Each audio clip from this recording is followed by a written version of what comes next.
പാരിയത്തുകാവ് കുടിയൊഴിപ്പിക്കലിൽ മുഖ്യമന്ത്രി സഭയിൽ പറഞ്ഞത് തെറ്റെന്ന് ഉന്നതിയിലെ കുടുംബങ്ങൾ. നമസ്കാരം. ഈ ദിവസത്തെ ഏറ്റവും പ്രധാനപ്പെട്ട വാർത്താവിശേഷങ്ങളുമായി ജനയുഗം ടോപ് 10 ന്യൂസിലേക്ക് സ്വാഗതം. പാരിയത്തുകാവിലെ കുടിയൊഴിപ്പിക്കൽ നടപടിയിൽ മുഖ്യമന്ത്രി വി ഡി സതീശന്റെ വാദങ്ങൾ തള്ളി പാരിയത്തുകാവിലെ കുടുംബങ്ങൾ. പുനരധിവസിപ്പിക്കുമെന്ന് സഭയിൽ മുഖ്യമന്ത്രി പറഞ്ഞതാണ് കുടുംബാംഗങ്ങൾ തള്ളിയിരിക്കുന്നത്. വിഷയത്തിൽ ഒരു ചർച്ച പോലും നടന്നിട്ടില്ലെന്നും പുനരധിവാസത്തിന് സമ്മതിച്ചു എന്നത് തെറ്റാണെന്നും അവർ മാധ്യമങ്ങളോട് പറഞ്ഞു. എറണാകുളം ജില്ലയിൽ പാരിയത്തുകാവിൽ വർഷങ്ങളായി താമസിക്കുന്ന കുടുംബങ്ങളെ നിർബന്ധിച്ച് കുടിയൊഴിപ്പിക്കാനാണ് രമേശ് ചെന്നിത്തലയുടെയും വി ഡി സതീശന്റെയും നേതൃത്വത്തിലുള്ള പോലീസ് ശ്രമിച്ചത്. അധികാരത്തിലെത്തി 2 നാൾ തികയും മുന്നേ പോലീസ് നടത്തിയ അക്രമത്തിനെതിരെ വലിയ പ്രതിഷേധങ്ങൾ ഉയർന്നിരുന്നു. വൈദ്യുത മന്ത്രി സണ്ണി ജോസഫിന്റെ പേഴ്സണൽ സ്റ്റാഫിൽ അടുത്ത ബന്ധുവിന് നിയമനം. അഡീഷണൽ പ്രൈവറ്റ് സെക്രട്ടറി സഹോദരി ഭർത്താവ് ബെന്നി തോമസിനെയാണ് നിയമിച്ചിരിക്കുന്നത്. നിരവധി പേരുടെ അപേക്ഷ തള്ളിയാണ് ഈ നിയമനം. തിങ്കളാഴ്ചയാണ് ഇത് സംബന്ധിച്ച ഉത്തരവ് പുറത്തുവിട്ടത്. അതേസമയം നിയമനത്തിൽ പാർട്ടിക്കകത്ത് ഭിന്നാഭിപ്രായം രൂക്ഷമായിരിക്കുകയാണ്. ബെന്നി DCC ജനറൽ സെക്രട്ടറി എന്നാണ് വിശദീകരണം. തിരുവനന്തപുരം കട്ടേല മോഡൽ റെസിഡൻഷ്യൽ സ്കൂളിൽ പുതുതായി പ്രവേശനം നേടിയ കുട്ടികളെ അപമാനിച്ച് വി മുരളീധരൻ MLA. പ്രവേശനോത്സവത്തിൽ പങ്കെടുത്ത കുട്ടികൾക്ക് മിഠായി വിതരണം ചെയ്തത് MLA ആയിരുന്നു. എന്നാൽ കുട്ടികളുടെ കയ്യിലേക്ക് നൽകാതെ മേശപ്പുറത്ത് തട്ടിയിട്ട ശേഷം എടുത്തു കഴിക്കാൻ ആവശ്യപ്പെടുകയായിരുന്നു. ഉദ്ഘാടകയായ മന്ത്രി K തുളസി നോക്കി നിൽക്കുമ്പോഴായിരുന്നു MLAയുടെ വിവേചനപരമായ നടപടി. പട്ടികജാതി പട്ടികവർഗ പിന്നോക്ക വിഭാഗത്തിലെ കുട്ടികൾ പഠിക്കുന്ന സ്കൂളാണ് കട്ടേലയിലേത്. കൊച്ചി കലൂരിൽ ജോലി കഴിഞ്ഞ് മടങ്ങിയ പെൺകുട്ടികൾക്ക് നേരെ നടന്ന അക്രമത്തിൽ 3 പേർ പിടിയിൽ. മണ്ണാർക്കാട് സ്വദേശികളും കൊച്ചിയിലെ ഹോട്ടൽ ജീവനക്കാരുമായ ആൽവിൻ, അരുൺ, സാബിത്ത് എന്നിവരാണ് പിടിയിലായത്. പാലക്കാട് സ്വദേശി അക്ബറാണ് കേസിലെ 1-ാം പ്രതി. അക്ബറിന്റെ ബിസിനസ് ഇടപാടുകളിൽ ദുരൂഹതയുണ്ടെന്നും ഇയാൾ ക്രിമിനൽ പശ്ചാത്തലമുണ്ടെന്നും പോലീസ് വ്യക്തമാക്കി.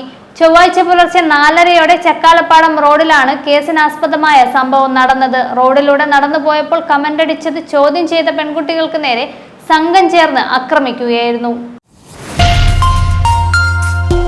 കേരള സർവകലാശാലയിൽ സിൻഡിക്കേറ്റ് അറിയാതെ നിയമന നീക്കം. ഉദ്യോഗസ്ഥ നിയമനങ്ങളുടെ അധികാരം സിൻഡിക്കേറ്റിനായിരിക്കെയാണ് ഹോസ്റ്റൽ മാട്രൺ തസ്തികയിലേക്ക് നിയമനം നടത്താൻ നീക്കമുണ്ടായിരിക്കുന്നത്. നാളെയാണ് ഇന്റർവ്യൂ നിശ്ചയിച്ചിരിക്കുന്നത്. അതേസമയം അടിയന്തര സാഹചര്യം പരിഗണിച്ചാണ് നടപടിയെന്നാണ് VC ഡോക്ടർ മോഹനൻ കുന്നുമ്മലിന്റെ വാദം. CBSE പരീക്ഷാ പുനർമൂല്യനിർണയത്തിൽ ഗുരുതര വീഴ്ചയുണ്ടായെന്ന കണ്ടെത്തലിൽ CBSE ചെയർമാനെയും സെക്രട്ടറിയെയും സ്ഥലം മാറ്റി. CBSE ചെയർമാൻ രാഹുൽ സിംഗിനെയും സെക്രട്ടറി ഹിമാൻഷു ഗുപ്തയെയുമാണ് സ്ഥലം മാറ്റിയത്. CBSE പരീക്ഷാ മൂല്യനിർണയത്തിലും പുനർമൂല്യനിർണയത്തിലും ഗുരുതര ക്രമക്കേടാണ് കണ്ടെത്തിയത്. ഓൺ സ്ക്രീൻ മാർക്കിംഗിൽ വീഴ്ച സംഭവിച്ചെന്ന് തെളിഞ്ഞിരുന്നു. തുടർന്നാണ് ഉദ്യോഗസ്ഥരെ സ്ഥലം മാറ്റിക്കൊണ്ട് ഉത്തരവിറക്കിയത്.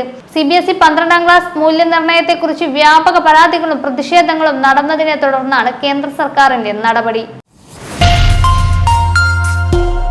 കർണാടകയിൽ DK ശിവകുമാർ സർക്കാരിന്റെ സത്യപ്രതിജ്ഞ നാളെ വൈകിട്ട് നടക്കും. മുഖ്യമന്ത്രി DK ശിവകുമാറും 10 മന്ത്രിമാരുമാണ് നാളെ സത്യപ്രതിജ്ഞ ചെയ്ത് അധികാരമേൽക്കുന്നത്.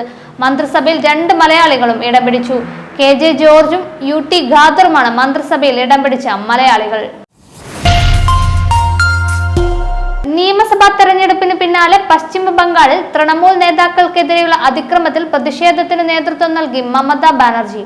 മമതയുടെ നേതൃത്വത്തിൽ തൃണമൂൽ പ്രവർത്തകർ ഒത്തുകൂടി കുത്തിയിരിപ്പ് സമരം തുടങ്ങി. TMC MP അഭിഷേക് ബാനർജി ഉൾപ്പെടെയുള്ള നേതാക്കൾക്കെതിരായ ആക്രമണങ്ങളിലും വ്യാപക ഒഴിപ്പിക്കൽ നടപടികൾക്കുമെതിരെയാണ് സമരം. BJPയെ ഭയന്ന് തൃണമൂൽ കോൺഗ്രസ് സമരത്തിൽ നിന്ന് പിന്മാറില്ലെന്ന് പ്രതിഷേധ ധർണയിൽ സംസാരിക്കവേ മമത പറഞ്ഞു. BJP സർക്കാരിനെതിരെയും പ്രധാനമന്ത്രി നരേന്ദ്രമോദിക്കെതിരെയും രൂക്ഷ വിമർശനങ്ങളാണ് അവർ ഉന്നയിച്ചത്. നടൻ ടിനി ടോമിനെതിരെ പോലീസിൽ പരാതി നൽകി നടി അൻസിബ. ടിനി ടോം തുടർച്ചയായി സൈബർ ആക്രമണം നടത്തുന്നുവെന്നും തനിക്കെതിരെ വർഗീയ പരാമർശം നടത്തുകയും കുടുംബത്തെ ഉൾപ്പെടെ വേട്ടയാടുകയാണെന്നും ആരോപിച്ചാണ് അൻസിബ ഇൻഫോ പാർക്ക് പോലീസിൽ പരാതി നൽകിയിരിക്കുന്നത്. ടിനി ടോം തന്റെ സ്ത്രീത്വത്തെ അപമാനിക്കുന്നുവെന്നും പരാതിയിൽ പറയുന്നു.